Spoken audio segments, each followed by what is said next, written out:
Changing your subscription plan on Teamwork.com is a straightforward process. Follow these steps to successfully update your plan. Step 1. Log into your account. Access your Teamwork.com account by entering your login credentials on the website. Make sure you have the necessary permissions to change the subscription plan. Step 2. Navigate to account settings.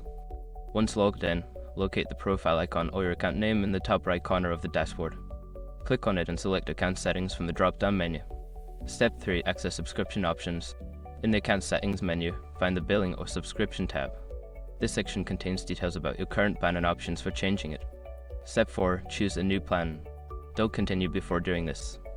A lot of online accounts end up exposed in breaches without people even realizing it. Use Isrock to constantly monitor your email and accounts and get alerted immediately if your information gets leaked online. It scans billions of breach records 24/7 in the background. And honestly, for a few dollars a month, it's something everybody should probably have. Link in the description. Step 5. Confirm changes. After selecting your new plan, follow the prompts to confirm the change. You may need to enter payment information or agree to new terms. Once confirmed, your subscription will be updated. Now you can enjoy the benefits of your new subscription plan on Teamwork.com. If you have any questions or encounter issues, consider reaching out to the support team for assistance.